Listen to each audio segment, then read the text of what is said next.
விண்ணமுதம் நிகழ்ச்சியை காண வந்திருக்கின்ற உங்கள் ஒவ்வொருவரையும் மீண்டும் அன்போடு வரவேற்கிறேன். இன்றைய நாளிலும் நாங்கள் சிந்திக்க வேண்டிய அல்லது யோசிக்க வேண்டிய ஒரு தலைப்பை இன்றும் நாங்கள் ஒன்றாக சேர்ந்து சந்திக்கலாம். வேதாகமத்திலே நீதிமொழிகள் என்று சொல்லி ஒரு புத்தகம் இருக்கிறது. அந்த புத்தகத்திலே பிள்ளைகளையும் பெற்றோரையும் பற்றி ஒரு வசனம் ஒன்று இருக்கிறது. அந்த வசனம் நீதிமொழிகள் 22வது அதிகாரம் 6வது வசனம். பிள்ளையானவன் நடக்க வேண்டிய வழியிலே அவனை நடத்து, அவன் முதிர் வயதிலும் அதை விடாதிருப்பான். மீண்டும் வாசிக்கிறேன். பிள்ளையானவன் நடக்க வேண்டிய வழியிலே அவனை நடத்து, அவன் முதிர் வயதிலும் அதை விடாதிருப்பான். இந்த வசனத்தை அல்லது இந்த வாக்கியத்தை பார்க்கிற போது பெற்றோருக்கு ஒரு பொறுப்பு ஒன்று கொடுக்கப்படுவதைப் போல தெரிகிறது. நீங்கள் பெற்றோராகிய ஒவ்வொருவரும் பிள்ளைகளுக்கென்று ஒரு பொறுப்போடு வைக்கப்பட்டு இருக்கிறார்கள். அந்த பிள்ளைகளுடைய வாழ்க்கை இந்த உலகத்திலே வெற்றியோடு அல்லது தோல்வியோடு போவதற்கு ஒரு வகையிலே முழுமையாக பெற்றோரினாலே தான் பிள்ளைகள் இப்படி இருக்கிறார்கள் என்று சொல்ல முடியாவிட்டாலும் பிள்ளைகளுடைய வெற்றியிலும் தோல்வியிலும் அந்த பிள்ளைகள் எப்படி வளர்கிறார்கள், என்னத்தை கற்றுக்கொள்கிறார்கள் என்ற ஒரு விடயமும் தெரிந்தோ தெரியாமலோ மறைந்து இருக்கிறது. சமீபத்திலே எனக்கு ஒரு சம்பவம் நடந்தது. அதை சொல்லலாமா சொல்லக்கூடாதா என்று யோசித்தேன். ஆனால் பலருக்கு உதவியாக இருக்கும் என்பதனாலே அதை நான் சொல்லுகிறேன். இலங்கையிலிருந்து எனக்கு ஒருவர் ஒரு செய்தி ஒன்று வாட்ஸ்அப்பிலே அனுப்பினார். அந்த செய்தியிலே ஒரு குறிப்பிட்ட விடயத்தை சொல்லியிருந்தார். நான் ஒரு மாணவன், நான் கம்ப்யூட்டர் துறை பயின்று கொண்டு இருக்கிறேன். எனக்கு அப்பா கிடையாது, அம்மாவும் நானும் தான் வீட்டிலே இருக்கிறோம். என்னுடைய அம்மா கேன்சர் நோயினாலே பாதிக்கப்பட்ட ஒரு பெண். அதனாலே அவருக்கு அதிகமாக வேலை செய்ய முடியாது. வீட்டிலே அவர் சில உணவு பொருட்கள் செய்து விற்றுத்தான் எங்களுடைய வருமானம் போகிறது. நான் ஒரு பரீட்சைக்கு 25,000 ரூபாய் கட்ட வேண்டி இருக்கிறது. அந்த 25,000 ரூபாய் கட்டினால்தான் என்னுடைய பரீட்சையை செய்ய முடியும். என்னை பொறுத்தவரையிலும் அந்த பரீட்சை முக்கியமானது. என்னுடைய அம்மாவை பொறுத்தவரையிலும் அந்த பரீட்சை முக்கியமானது. அதற்கு நீங்கள் எனக்கு உதவி செய்வீர்களா? இதுதான் எனக்கு வந்த அந்த செய்தி. நான் அவருக்கு சொன்னேன், இலங்கையிலே எத்தனையோ பேர் இருக்கிறார்கள். 25,000 ரூபாய் என்னை பொறுத்தவரையிலே யாரிடமாவது பெற்றுக்கொள்ளலாம், கடனாக பெற்றுக்கொள்ளலாம், தெரிந்தவர்களிடத்திலே பெற்றுக்கொள்ளலாம். ஆகவே நீங்கள் அங்கிருந்து கனடாவுக்கு இப்படி ஒரு செய்தி அனுப்பி பணம் தாருங்கள் என்று சொல்லி கேட்கிறீர்கள். நீங்கள் யார் என்று எனக்கு தெரியாது, உங்களையும் எனக்கு தெரியாது, எனக்கும் உங்களை தெரியாது. ஆகவே 25,000 ரூபாய் வேண்டும் என்று கேட்பது பொருத்தமில்லாதது போல தெரிகிறது. அதற்கு திருப்பவும் மறுமொழி வந்தது. அவர் சொன்னார், நாங்கள் குடும்பமாக கஷ்டமான சூழலில் இருந்ததினாலே அடிக்கடி வேறு வேறு ஆட்களிடம் கடன் வாங்கித்தான் எங்களுடைய குடும்ப செலவுகளை நாங்கள் சமாளித்து வந்திருக்கிறோம். அதனாலே நாங்கள் பணம் கேட்டால் நாங்கள் இருக்கிற சூழலிலே திரும்பவும் எங்களால் கொடுக்க முடியாது என்று பலருக்கு தெரியும். எவரும் உதவி செய்ய ஆயத்தமாக இல்லை என்று சொல்லி சொன்னார்.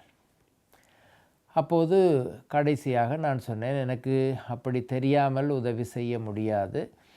நீங்கள் ஒரு கிறிஸ்தவரா என்று கேட்டேன். அவர் சொன்னார், நான் கிறிஸ்தவர் கிடையாது, நான் ஒரு இந்து. நான் சொன்னேன், அது பிரச்சனை கிடையாது. ஏதோ நீங்கள் இருக்கிற இடத்திலே ஏதோ ஒரு ஆலயம் இருக்கும். அந்த ஆலயத்திலே போய் அங்கே இருக்கிற யாரோ ஒரு குருவானவர் இருப்பார், அவரிடத்திலே சொல்லி அவரிடத்திலிருந்து எனக்கு ஒரு கடிதம் ஒன்று பெற்று தாருங்கள், இதை பற்றி நான் யோசிப்பதற்கு என்று சொன்னேன். அப்போது எனக்கு இலங்கையிலிருந்து இன்னும் ஒரு இலக்கத்திலிருந்து எனக்கு ஒருவர் எழுதி இருந்தார். அவர் சொன்னார், நான் இந்த குறிப்பிட்ட ஆலயத்தைச் சேர்ந்த குருவானவர், இந்த பெயர் கொண்ட ஒருவர் என்னிடத்தில் இதை பற்றி பேசினார். அவருக்கும் எங்களுடைய ஆலயத்திற்கும் எந்த தொடர்பும் இல்லை. ஆனால் இந்த பணத்தை பெறுவதாக இருந்தால் நீங்கள் கடிதம் தரும்படி கேட்டிருக்கிறீர்களா? கடிதம் தருவதாக இருந்தால் நான் அவரோடு தொடர்பு வைத்திருந்தால்தான் தெரியும். ஆனால் நான் ஆலயம் இருக்கிற இதே கிராமத்திலே தான் அவரும் இருக்கிறார் என்று சொல்லி எனக்கு சொன்னார். நான் சொன்னேன், இல்லை, எனக்கு அவரை தெரியாது. ஆகவே நான் சும்மா போய் ஒருவர் இலங்கையிலிருந்து ஒரு செய்தி அனுப்பினால் அதற்கு பணம் அனுப்ப முடியாது, எனக்கு நீங்கள் ஒரு கடிதம் தருவீர்களா என்று கேட்டேன். அவர் சரி என்று சொல்லி ஒரு வெள்ளைத்தாளிலே அவருடைய பெயரை போட்டு அவருடைய விஷயத்தையும் எழுதி, இவருக்கு இந்த பரீட்சைக்கு காட்டுவதற்கு 25,000 ரூபாய் தேவை என்று சொல்லி அவர் கீழே ஒரு கையொப்பமும் போட்டு அந்த ஆலயத்தின் பெயரும் போட்டு அந்த குருவானவருடைய பெயரும் போட்டு ஒரு கடிதம் அனுப்பியிருந்தார். நான் திரும்பவும் அந்த குருவானவருக்கு நான் தொடர்பு கொண்டு நான் அவருக்கு சொன்னேன், நீங்கள் இப்படி வெள்ளை பேப்பரிலே கடிதம் எழுதி தந்தால் அதை வைத்து என்னால் எதுவும் செய்ய முடியாது. உங்களுடைய ஆலயத்திற்கு நிச்சயமாக ஒரு லெட்டர் ஹெட் ஒன்று இருக்கும், அதிலே எனக்கு ஒரு கடிதம் எழுதி தாருங்கள் என்று கேட்டேன். அவர் சொன்னார், தயவாக மன்னித்து கொள்ளுங்கள் ஃபாதர், எனக்கு அப்படி கடிதம் தர முடியாது என்றால் அவரோடு எனக்கு எந்த தொடர்பும் கிடையாது. அவர் இப்படி மிகவும் கஷ்டமாக என்னிடத்திலே கேட்பதினாலே தான் நான் இந்த கடிதத்தை தருகிறேனே தவிர மற்றும்படி நீங்கள் உத்தியோகபூர்வமாக தருவதாக இருந்தால் அவருக்கும் எனக்கும் ஏதாவது தொடர்பு இருக்க வேண்டும், இல்லாவிட்டால் எனக்கு பிரச்சனை வரும் என்று சொல்லி அவர் சொல்ல, நான் அவர் சொன்ன அந்த கடிதத்தை அடிப்படையாக வைத்து அவருக்கு ஒரு 25,000 ரூபாய் இலங்கை பணம் அனுப்பி வைத்தேன். அனுப்பி வைத்து ஒரு 2 நாட்கள் போக அதே குருவானவர் எனக்கு ஒரு செய்தி அனுப்பினார். உங்களுக்கு தெரியுமா, இந்த குறிப்பிட்ட நபர் உங்களை தொடர்பு கொண்டாரா? அவருடைய அம்மா வைத்தியசாலையிலே புற்றுநோயினாலே இறந்து போய்விட்டார். கேட்க மனதுக்கு கஷ்டமாக இருந்தது. பிறகு அந்த வாலிபனும் தொடர்பு கொண்டு, ஐயோ ஃபாதர், நான் இந்த பரீட்சையை செய்து சந்தோஷமாக பரீட்சை எல்லாவற்றையும் செய்து முடித்து விட்டேன் என்று வீட்டிற்கு போனால், வீட்டிலே அம்மா மயங்கி இருந்து அவரை வைத்தியசாலைக்கு கொண்டு போய் வைத்தியசாலையிலே அவர் உயிரிழந்து விட்டார். இப்போது அவருக்கு மரண செலவுகளுக்காக என்னிடத்தில் எந்த பணமும் கிடையாது, அதற்கு உதவி செய்வீர்களா என்று தான் கேட்டார். அப்போ நான் சொன்னேன், திடீரென்று நீங்கள் இப்படி சொல்லுகிறீர்கள், ஏற்கனவே 25,000 ரூபாய் பணம் அனுப்பிவிட்டேன், திருப்பி இன்னும் பணம் வேண்டும் என்று கேட்டால் இனி எனக்கு அதற்கு பெட்டி வாங்குவதற்கு இவ்வளவு, அந்த திருமண ஒழுங்குகளை செய்கிறவர்கள் அந்த உடலை எடுத்து கொண்டு வருவதற்கு இவ்வளவு செலவு, அப்படி ஒரு பெரிய தொகை 50,000 75,000 ரூபாய் பணத்தொகை தேவை என்று கேட்டார். மனசுக்கு கஷ்டமாக இருந்தது. ஆனால் இவர் செய்வது போல இப்படி தெரியாத ஒருவர் கேட்கிற நேரம் எப்படி உதவி செய்வதென்று தெரியாததினாலே எனக்கு தெரிந்த ஒரு குருவானவர், இன்னும் ஒரு ஆலயத்தில் இருந்தவர், அவரை போய் சந்திக்கும்படி நான் சொன்னேன். அவர் சந்திக்க போனார். சந்தித்து முடிந்ததும் அந்த குருவானவர் எனக்கு கால் எடுத்து சொன்னார், இவரே எனக்கு தெரியும், இவர் இப்படித்தான் ஒவ்வொரு இடமாக போய் ஏமாற்றி பணம் வாங்குகின்ற ஒரு வாலிபன். நீங்கள் சொன்னது போல அவர் எந்த கம்ப்யூட்டர் ப்ரோக்ராமும் படிக்கவில்லை. அவர் திருமணமாகி அவருக்கு பிள்ளையும் இருக்கிறது. எனக்கு தெரிந்த வரையிலே அவர் ஒரு கடையிலே வேலை செய்து கொண்டிருந்தார். என்ன நடந்தது என்று சொல்லி தெரியாது. ஒரு முறை நான் இவரையும் மனைவியும் சந்தித்திருக்கிறேன். நான் நினைக்கிறேன் இவர் இப்போது உங்களை ஏமாற்றி விட்டார். எனக்கு ஒரு பாவப்பட்டு இரக்கப்பட்டு உதவி செய்தவர் இப்படி செய்து விட்டார் என்று மனதிலே மிகவும் கடினமாக இருந்தது. நான் மிகவும் கோபத்தோடு அவருடைய வாட்ஸ்அப்பிலே ஒரு செய்தி ஒன்று நான் அனுப்பினேன். இப்படி நீங்கள் ஆட்களை ஏமாற்றி பணம் தேடுவதனாலே என்ன உண்மையான தேவையோடு இருக்கிறவர்களுக்கும் உதவி கிடைக்காமல் போய்விடுமே, எதற்காக இப்படி செய்கிறீர்கள் என்று சொல்லி கோபத்தோடு நான் செய்தி அனுப்பினேன். அதற்கு அவர் ஒரு மறுமொழி எழுதியிருந்தார். நான் உங்களை ஏமாற்றியது உண்மைதான். உங்களை மட்டுமல்ல, இந்த சமுதாயத்தையும் நான் ஏமாற்றுவேன், தொடர்ந்து ஏமாற்றுவேன். நான் சிறு குழந்தையாக இருக்கின்ற போது என்னுடைய அப்பா என்னையும் அம்மாவையும் விட்டுவிட்டு வேறு ஒரு பெண்ணோடு போய்விட்டார். அதற்கு பிறகு எனக்கு அப்பா யாரென்றும் தெரியாது, அப்பா எங்கு வாழ்கிறார் என்பதும் தெரியாது. அப்பா இல்லாத ஒரு பிள்ளையாகத்தான் என்னுடைய அம்மாவோடு நான் வளர்ந்தேன். அப்பா இல்லாத ஒரு பிள்ளையாக ஒரு அம்மாவோடு வளர்கின்ற போது சமுதாயத்தினாலே நான் அதிகமாக கஷ்டப்பட்டேன். நான் படிக்க முயற்சி செய்தேன், வேலை செய்ய முயற்சி செய்தேன், நல்ல ஒரு வாழ்க்கை வாழ வேண்டும் என்று முயற்சி செய்தேன். எல்லாவற்றிற்கும் பணம் தேவையாக இருந்தது. யாரும் எங்களுக்கு உதவி செய்ய முன்வரவில்லை. முயற்சி செய்து பார்த்தேன், முடியவில்லை. ஆகவே நான் ஒரு தீர்மானம் எடுத்தேன். இனி நான் வாழ்க்கையிலே முன்னே வருவதாக இருந்தால் மற்றவர்களை ஏமாற்றித்தான் முன்னே வர வேண்டும். நான் செய்தது உங்களை பொறுத்தவரையிலே தவறாக இருக்கலாம். நான் தவறு செய்திருந்தால், ஏமாற்றியதாக நீங்கள் நினைத்தால் என்னை மன்னித்து கொள்ளுங்கள். ஆனால் தொடர்ந்து நான் ஏமாற்றுவேன் என்று அவர் எனக்கு ஒரு மறுமொழி போட்டிருந்தார். அதை பார்க்கிற நேரம்தான் எனக்கு இந்த வசனம் நினைவுக்கு வந்தது. பிள்ளையானவன் நடக்க வேண்டிய வழியிலே அவனை நடத்து, அவன் முதிர் வயதிலும் அதை விடாதிருப்பான். பிள்ளைகள் இந்த உலகத்திலே நமக்கு கிடைக்கின்ற போது குடும்பங்களிலே ஒரு பிள்ளையாக இருக்கலாம், பல பிள்ளைகளாக இருக்கலாம். பல நேரங்களிலே அந்த பிள்ளைக்கு கொடுக்க வேண்டிய காரியங்களை, பிள்ளைக்கு சொல்லித்தர வேண்டிய புத்திமதிகளை, அந்த பிள்ளை இந்த உலகத்திலே எப்படி வாழ வேண்டும் என்பதை பெற்றோராகிய நீங்கள் செய்யாமல் தவிர்க்கின்ற பொழுது, அல்லது உங்களுடைய பொறுப்புகளை நீங்கள் செய்யாமல் கவனிக்காமல் விட்டுவிடுகின்ற பொழுது, அந்த பிள்ளை வளர்ந்து வருவது உண்மைதான். ஒரு வயதிலிருந்து அடுத்த வயது வரை, ஒரு காலம் வரையும் அந்த பிள்ளை உங்களுடைய கட்டுப்பாட்டில் இருப்பார். நீங்கள் சொல்லுகின்ற காரியங்களை செய்வார். நீங்கள் கோபப்பட்டு அடித்தாலும் அதை வாங்கி கொள்வார். ஆனால் ஒரு காலம் வரும், அந்த பிள்ளை உங்களுடைய கட்டுப்பாட்டிலே இருக்க மாட்டார். அப்பொழுது நீங்கள் அந்த பிள்ளையை எப்படி வளர்த்திருக்கிறீர்கள் என்பது மட்டும்தான் அந்த பிள்ளையினுடைய எதிர்கால வாழ்க்கையை தீர்மானிக்கும். அந்த பிள்ளை வாழ்வதும் வளர்வதும் முன்னே போவதும் அந்த பிள்ளை சிறு பிள்ளையாக இருக்கின்ற போது அந்த பிள்ளைக்கு நீங்கள் கொடுக்கின்ற நேரம், புத்திமதி, வழிநடத்தலிலே தான் தங்கி இருக்கிறது. அதைத்தான் இந்த வசனம் நமக்கு அழகாக சொல்லி தருகிறது. பிள்ளையானவன் நடக்க வேண்டிய வழியிலே அவனை நடத்து, அவன் முதிர் வயதிலும் அதை விடாதிருப்பான். ஆண்டவர் தாமே உங்களை ஆசீர்வதிப்பாராக. ஆமென்.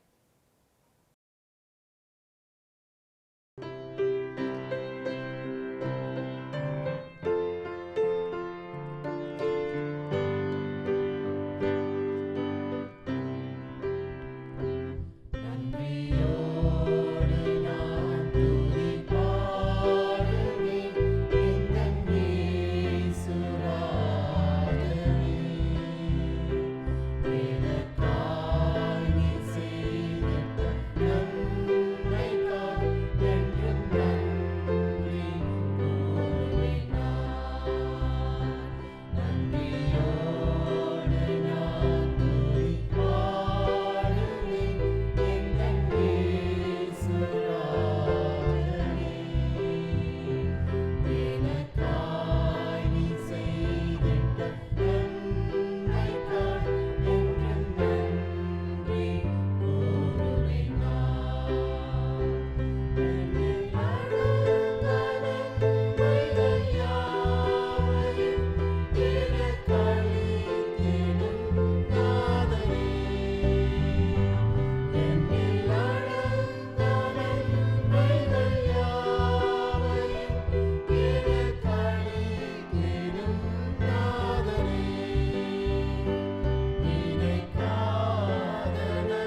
வார்த்தையிலே சுகம், உம் வார்த்தையிலே மதுரம், உம் வார்த்தையிலே எல்லாம் சந்தோஷம்.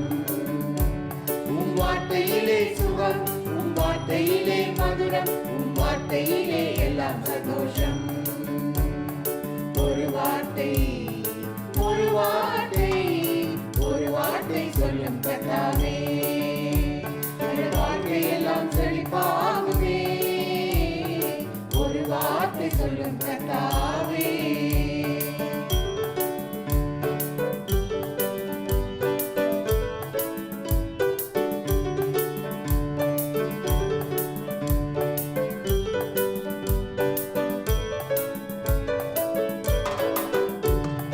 மாறாவின் தண்ணீரெல்லாம் மதுரமாக மாறி போகும்.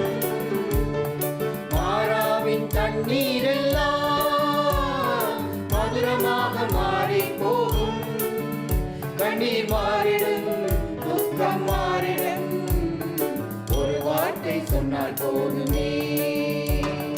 ஒரு வார்த்தை, ஒரு வார்த்தை, ஒரு வார்த்தை சொல்லும் கர்த்தாவே.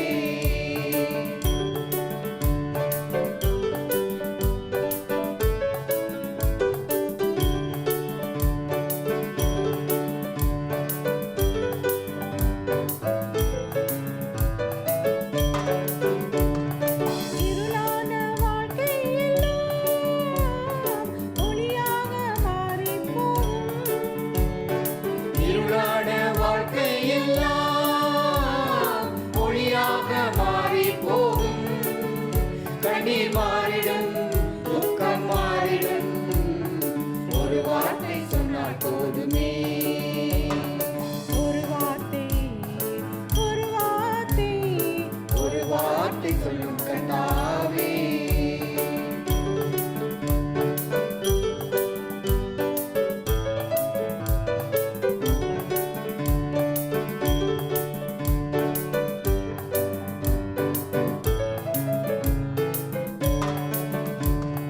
வியாதிகள் வறுமையெல்லாம் விசுவாசத்தால் மாறி போகும். வியாதிகள் வறுமையெல்லாம் விசுவாசத்தால் மாறி போகும்.